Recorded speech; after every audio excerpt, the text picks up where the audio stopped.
हरे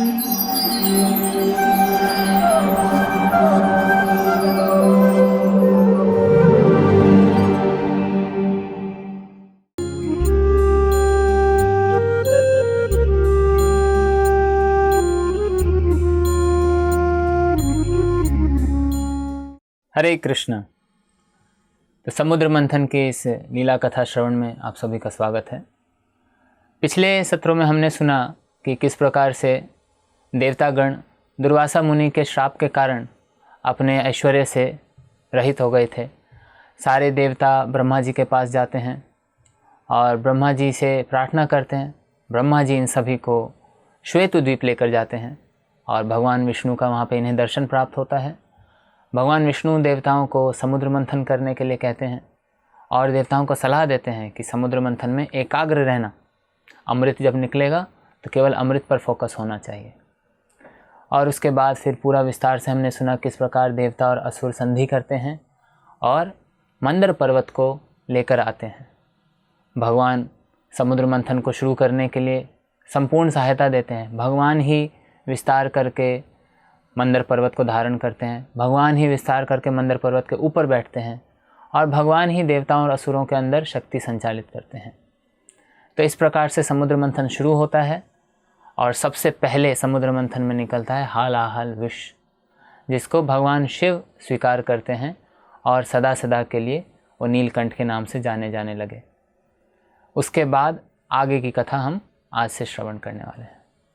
तो इस कथा वृत्तांत को आगे करते हुए शुकदेव गोस्वामी बताते हैं कि किस तरह से शिवजी ने विषपान किया। देवता और दानव दोनों ही अत्यधिक प्रसन्न हुए और एक नवीन उत्साह के साथ समुद्र मंथन फिर से शुरू करने लगे।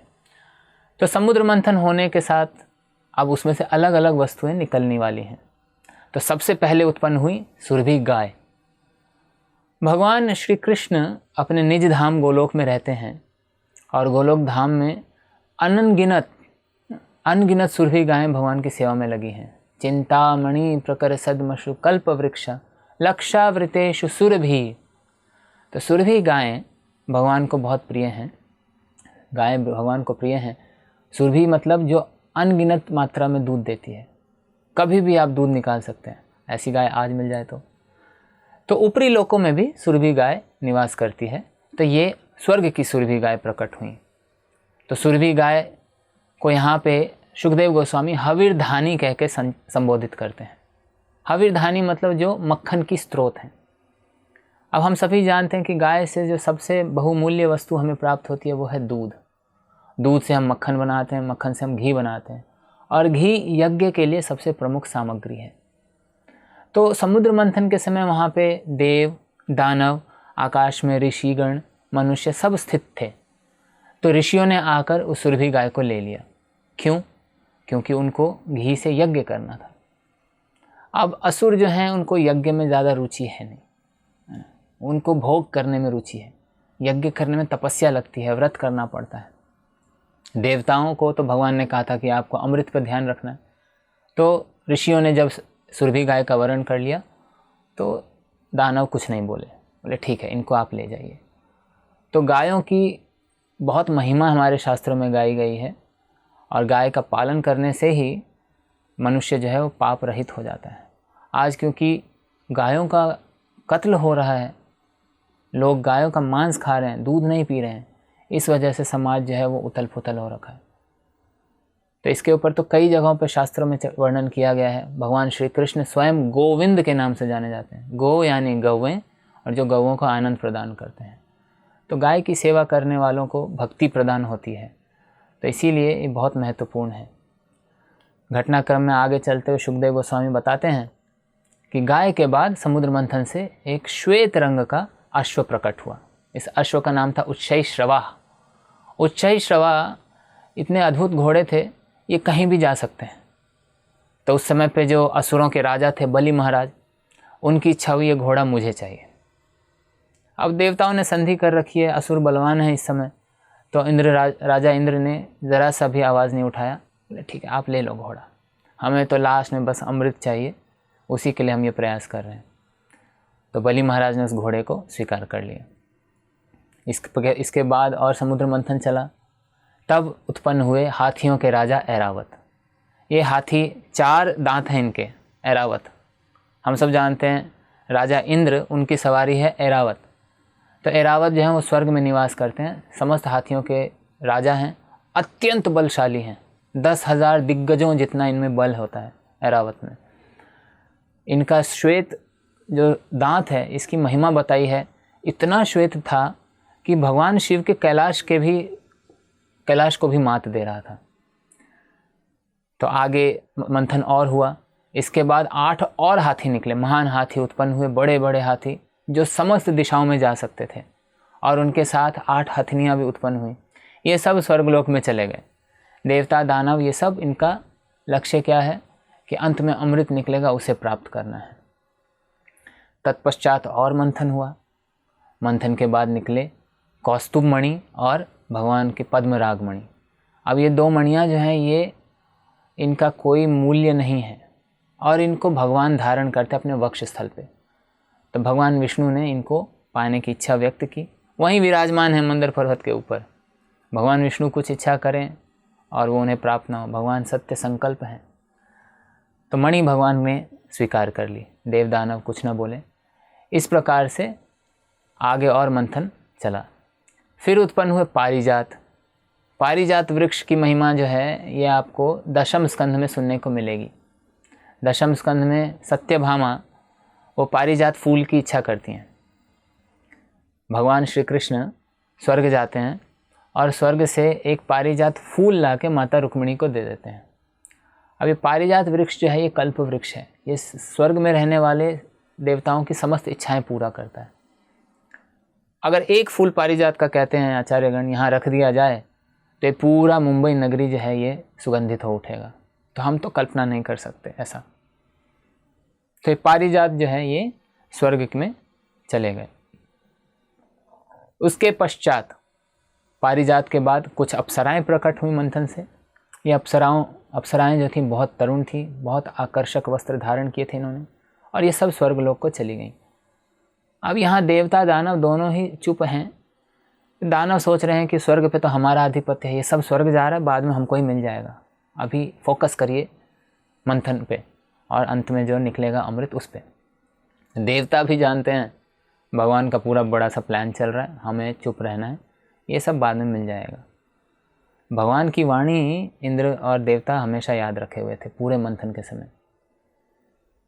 भगवान कहते हैं कि माम अनुस्मर युद्ध च।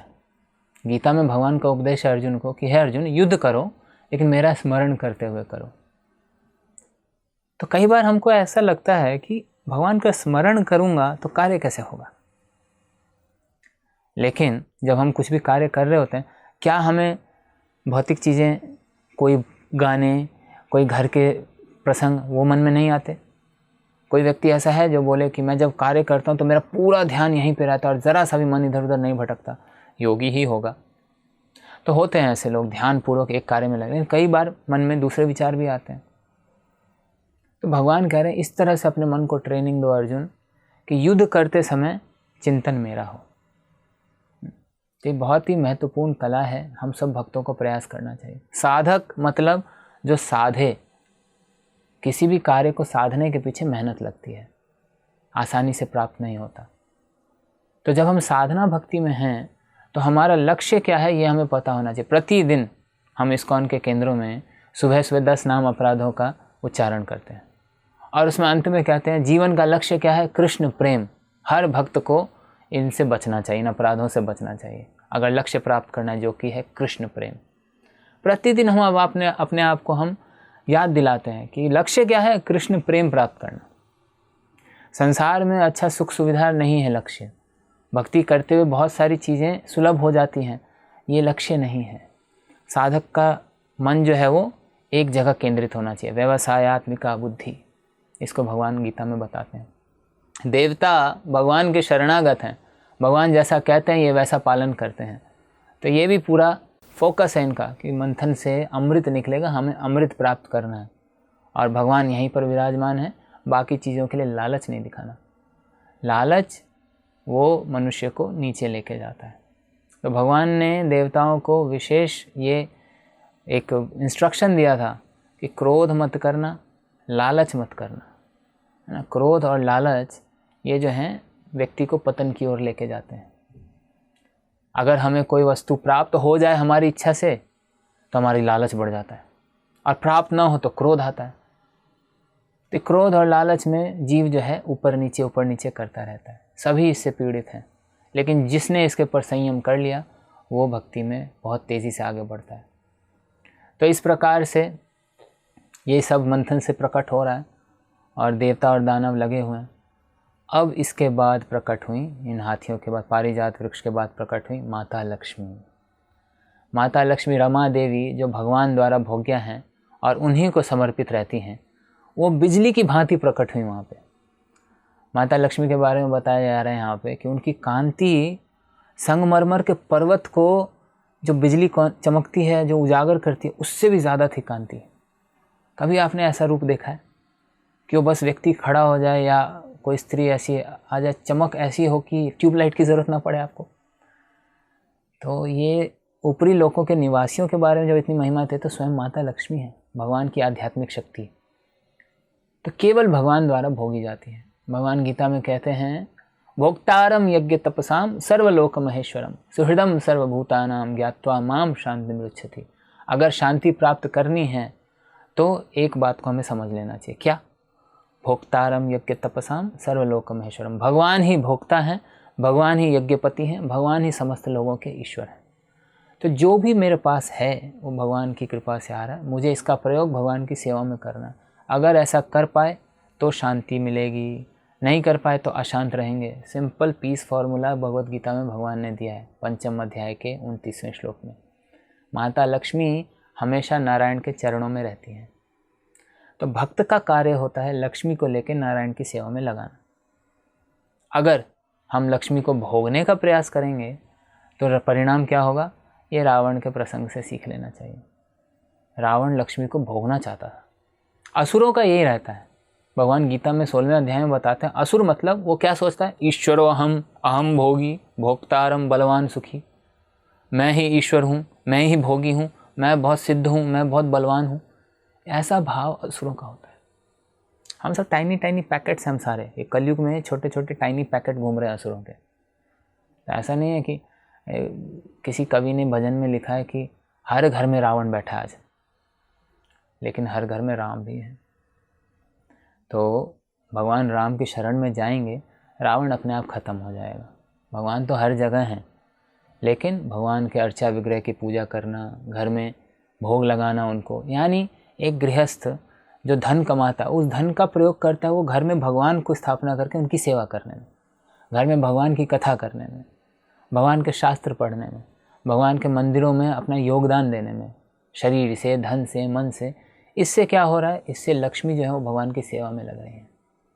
भगवान की परिभाषा जब बताते हैं पराशर मुनि तो वहाँ 6 ऐश्वर्यों का नाम लेते हैं। ये 6 के 6 ऐश्वर्य माता लक्ष्मी से आते हैं। क्या है ये ऐश्वर्य? ऐश्वर्यस्य समग्रस्य वीर्यस्य यशस्श्रिय ज्ञान वैराग्यश्चैव। ज्ञान, वैराग्य, बल, धन और यश और ज्ञान, ये सब 6 के 6 ऐश्वर्य माता लक्ष्मी से ही आते हैं। और माता लक्ष्मी कहाँ से उत्पन्न होती हैं? भगवान की निज शक्ति हैं, अंतरंगा शक्ति। भगवान श्री कृष्ण की निज आह्लादिनी शक्ति हैं, राधा रानी। भगवान कृष्ण जैसे जैसे विस्तार करते हैं, रामादि मूर्तिषु कला नियमेन तिष्ठन्, उसी प्रकार से राधा रानी भी विस्तार करती हैं। तो राधा रानी ही लक्ष्मी हैं, राधा रानी ही सीता हैं, भगवान ही कृष्ण ही राम और नारायण हैं। तो इस प्रकार से ये हमेशा भगवान की सेवा में रहती हैं। भक्तों का स्वभाव क्या है, उनको भगवान की सेवा में लगाते हैं, इसीलिए लक्ष्मी प्रसन्न रहती हैं। तो माता लक्ष्मी के सुंदर रूप का यहाँ पे सुखदेव गोस्वामी वर्णन करते हैं। जैसे ही स्त्री के रूप का वर्णन होता है, कामी पुरुष जो हैं उनकी जो इंद्रियां हैं वो हलचल करने लगती हैं, लेकिन जो भक्त हैं वो समझ जाते हैं कि ये भगवान की महिमा है और भगवान की भोग्या है, तो वो काम से पीड़ित नहीं होते। लेकिन अब वहाँ पर जो उपस्थित हैं वो सबके सब शुद्ध भक्त तो नहीं है ना।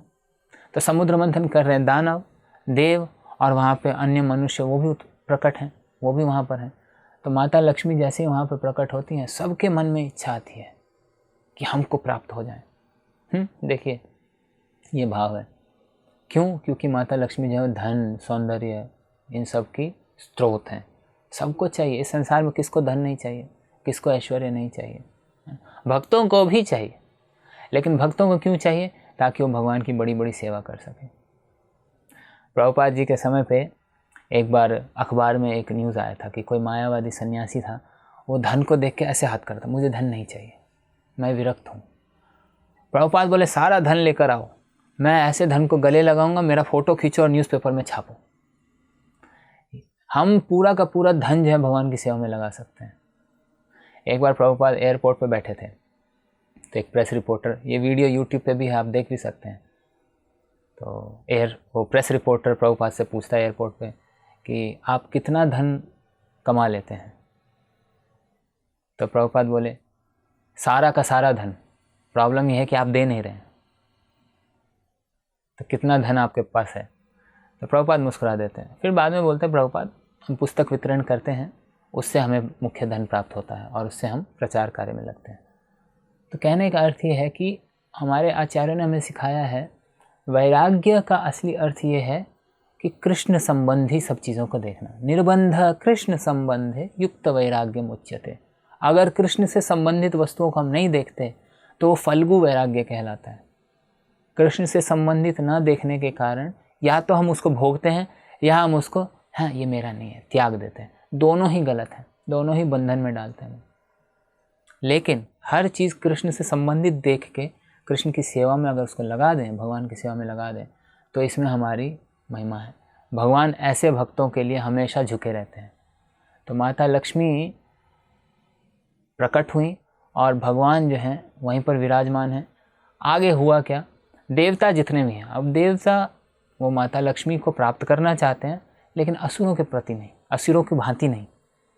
असुर तो भोगते हैं या इच्छा रखते हैं भोगने की। देवता चाहते थे कि हमारे यहाँ निवास करें, हम पर दृष्टिपात होती रहे, तो हमको जो है ऐश्वर्य मिलता रहेगा। भगवान स्वर्ग में भी निवास करते हैं। इंद्र के सिंहासन के बाजू वाला सिंहासन पर बैठते हैं भगवान उपेंद्र, चतुर्भुज रूप लिए बैठे हैं, चुपचाप बैठे रहते हैं, मुस्कुराते रहते हैं। पूरा स्वर्ग, पूरी सृष्टि वही चला रहे हैं। इंद्र बैठे बैठे सभा लेते हैं, सभा में देवताओं से पूछते हैं आप ठीक हैं, आप ठीक हैं। अब बाजू में भगवान बैठते हैं, उनको देखते हैं, उनसे भी पूछते हैं आप ठीक हैं। भगवान बस मुस्कुराते हैं। भगवान उपेंद्र बैठे हैं कि यहाँ असुर आते हैं, कभी कभी देवता चले जाते हैं युद्ध करने के लिए, अब भगवान वहाँ बैठे रहते हैं ताकि कोई असुर आके अटैक ना कर दे। लेकिन इंद्र जो है कभी कभी भूल जाते हैं कि ये जो बैठे हैं मेरे भाई बन के उपेंद्र, ये मेरे भाई नहीं हैं, ये स्वयं परम भगवान है। भगवान स्वर्ग में हैं, भगवान सुतल लोक में हैं, भगवान ही अभी समुद्र मंथन में हर जगह विराजमान है। तो कहने का अर्थ ये है कि सब कोई चाहता है क्या, हर कोई व्यक्ति क्या चाहता है संसार में, भगवान हमारे पास रहें, लक्ष्मी हमारे पास रहे, ताकि हमको सुख समृद्धि मिले। विरला ही कोई होता है जब भगवान की ओर मुख करके बोले प्रभु मैं आपकी सेवा कुछ कर सकता हूँ, और क्या सेवा करूँ। ऐसा व्यक्ति बहुत दुर्लभ है। भगवान ऐसे व्यक्तियों को महात्मा कहते हैं। जो महात्मा होता है वही केवल भगवान की माया शक्ति को पार कर सकता है, अन्यथा किसी में दम नहीं। तो देवताओं ने क्या किया, उसी समय भगवान ने इंद्र ने, जैसी माता लक्ष्मी वहाँ प्रकट हुई तो इंद्र ने क्या किया, वहाँ पे एक बैठने का बहुत सुंदर आसन लेके आए। मंथन थोड़ी देर के लिए रुक गया, माता लक्ष्मी प्रकट हुई हैं तो बहुत सुंदर सा सिंहासन लेकर आए और वहाँ पे माता लक्ष्मी को उन्होंने विराजमान किया। भूमि देवी स्वयं वहाँ पर आके अर्चा विग्रह की उपासना के लिए जितनी भी जड़ी बूटियाँ लगती हैं वो सब लेकर आती हैं। सुरभि गाय 5 प्रकार के उत्पाद लेकर आती हैं, दूध, घी, गोमूत्र, गोबर, मट्ठा, ये सब, जिससे अभिषेक होता है।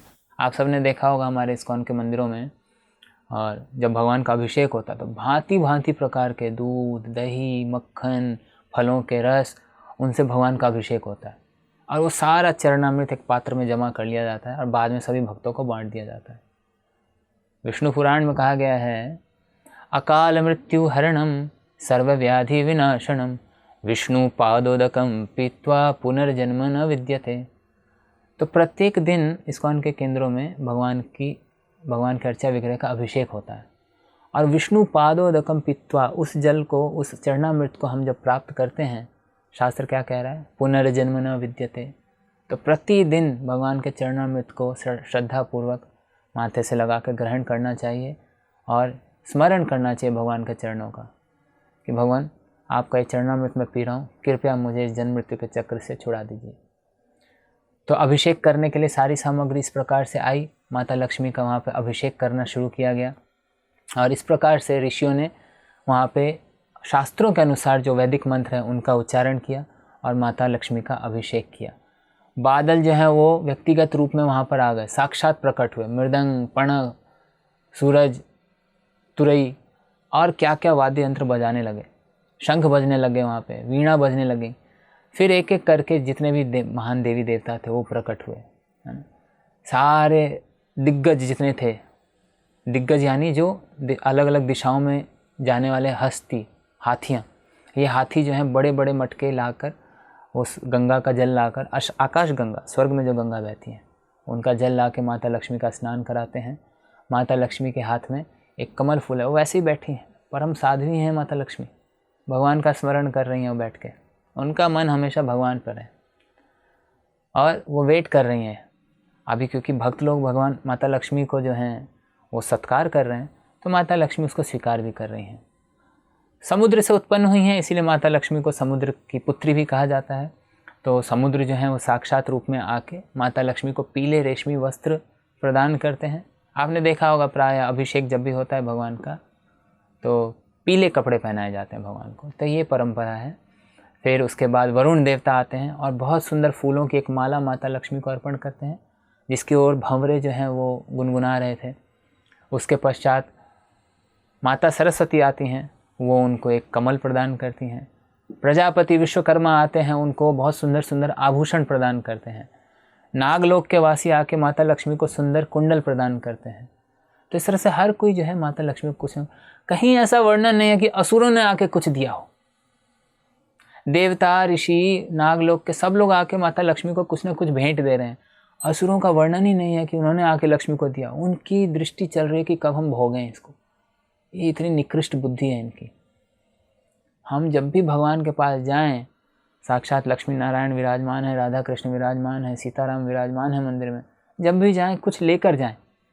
भक्त का भाव ये होता है, लिस्ट लेकर ना जाएं लंबी सी, अभी ये चाहिए, ये चाहिए, ये चाहिए, कल आपने ये सारा पूरा किया था, आज ये पूरा कर दो। भगवान हमारे सेवक थोड़े हैं, हम भगवान के सेवक हैं। तो सभी देवता, ऋषि, यहाँ तक कि सोचिए हाथी जो कि पशु हैं, वो भी माता लक्ष्मी की सेवा करने आ रहे हैं, लेकिन असुर नहीं, क्योंकि असुर जो है वो केवल भोगना जानते हैं। तो इस प्रकार से सब कोई वहाँ पर आके माता लक्ष्मी को अलग अलग गिफ्ट देते हैं। माता लक्ष्मी सुसज्जित होकर वहाँ से उसके बाद हाथ में एक सुंदर कमल की माला लेकर खड़ी हो जाती हैं। अब क्योंकि समुद्र से उत्पन्न हुई हैं, हमारे वैदिक संस्कृति में कई ऐसी महान राजकुमारियाँ हुई हैं जिनका स्वयंवर हुआ है। स्वयंवर मतलब अपने आप से वो वर का चयन करेंगी। प्रायः ऐसी राजकुमारियाँ जिनका जन्म बहुत ही दिव्य होता है, हुआ था, उन्हें स्वयंवर करने के लिए मौका मिला था, क्योंकि अब साधारण व्यक्ति से कहाँ उनका विवाह कराया जाएगा। माता सीता वो भगवान शिव का धनुष ऐसे उठा के खेलती थी जैसे कोई छोटा सा डंडा हो, तो महाराज जनक कैसे किसी को दे देते, इसलिए स्वयंवर रखा उन्होंने। माता द्रौपदी वो यज्ञ से उत्पन्न हुई हैं, अग्नि से, उनका कोई गर्भ से जन्म नहीं हुआ कि छोटी बालिका थी फिर बड़ी हुई, नहीं, डायरेक्ट यज्ञ कुंड से निकली हैं, लक्ष्मी की अंश रूपा हैं वो, कैसे किसी को भी दे दें। तो कोई आए क्षत्रिय अपने बल का प्रदर्शन करे, अपनी योग्यता साबित करे, तब तो वर्ण करे ऐसी स्त्री का।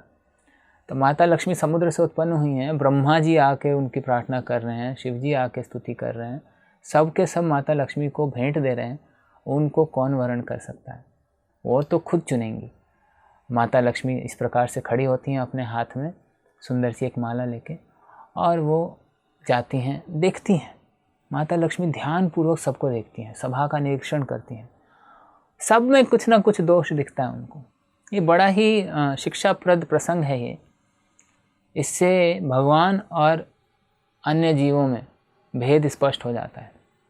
माता लक्ष्मी खड़ी होती हैं, सोचती हैं, ये महान तपस्वी लोग हैं, यहाँ पर कुछ तपस्या तो बहुत करते हैं, क्रोध पे विजय प्राप्त नहीं किया आपने, तो ये जो है परम भगवान नहीं हो सकते।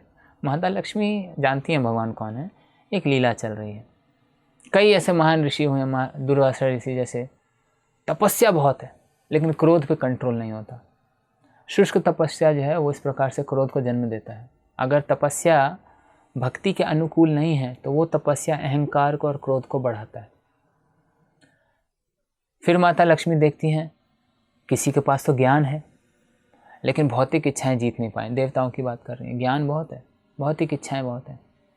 महान पुरुष हैं कई यहाँ पर, लेकिन इनकी काम इच्छाएं जो हैं इस पे विजय प्राप्त नहीं हुई है। तो ये महापुरुष भी किसी न किसी और पे आश्रित रहते हैं। वहाँ पे असुर लोग हैं, असुर लोग काफ़ी बल है उनमें, है ना। भूलोक, भूवर्लोक, स्वर्गलोक, भूलोक से ऊपरी लोकों में असुर लोग रहते हैं और ये कभी कभी स्वर्गलोक पर अटैक कर देते हैं तो बड़े महान, बहुत बलशाली हैं, लेकिन काम इच्छाओं से भरे हुए। फिर माता लक्ष्मी कहती हैं किसी के पास धर्म का ज्ञान है लेकिन सारे जीवों के ऊपर दया नहीं है। फिर उधर देवता मनुष्य आदियों को देखती हैं, कहती हैं इनके पास हो सकता है त्याग हो, लेकिन केवल त्याग करने से मुक्ति नहीं मिलता। फिर किसी को देखती हैं, कहती हैं कुछ लोगों के पास यहाँ बल है लेकिन काल की शक्ति को नहीं रोक सकते। कितना भी बलशाली व्यक्ति हो, काल आके मृत्यु सर्वहरश्चाहम, भगवान कहते हैं गीता में, मृत्यु के रूप में मैं सबको हरण कर लेता हूँ, सबकी शक्ति में ले लेता हूँ। तो इस प्रकार से माता लक्ष्मी देखती हैं हर व्यक्ति प्रकृति के भौतिक गुणों के प्रभाव से प्रभावित है, कोई मुक्त नहीं है। और अंततः इस तरह से विचरण करते वो क्या करती हैं, भगवान के पास आती हैं और भगवान के गले में आके माला डाल देती हैं। भगवान वहाँ पे मुस्कुरा रहे हैं, तो दिव्य गुणों से सुशोभित हैं भगवान, सारी शक्तियाँ उनकी हैं। तो इसीलिए माता लक्ष्मी अपना वर उनको स्वीकार कर लेती हैं। हमेशा से नारायण की हैं, नारायण के पास चली जाती हैं। तो भगवान के पास जाकर माता लक्ष्मी लज्जा से वहाँ मुस्कुरा रही हैं, खड़ी हैं, भगवान भी उनको स्वीकार कर लेते हैं। तो इस प्रकार से लक्ष्मी देवी चली गई भगवान के पास और फिर समुद्र मंथन शुरू हुआ। वहाँ समुद्र मंथन में प्रकट हुई वारुणी देवी, जो कि मद्यपान से लोगों को वश में रखती हैं। भगवान ने कहा असुरों को लेने दो, असुरों ने ले लिया। और तत्पश्चात वारुणी देवी के प्रकट होने के पश्चात असुर और देवताओं ने फिर से मंथन शुरू किया और एक अत्यंत अद्भुत पुरुष वहाँ प्रकट हुए।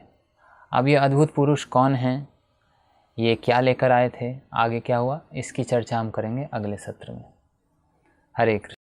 ऐसे ही और भक्तिमय कार्यक्रमों के लिए देखिए हरे कृष्णा टेलीविजन और इसे प्राप्त करने के लिए आप अपने केबल अथवा DTH ऑपरेटर से संपर्क करें तथा और अधिक जानकारी के लिए आज ही डायल करें 7666 839 839।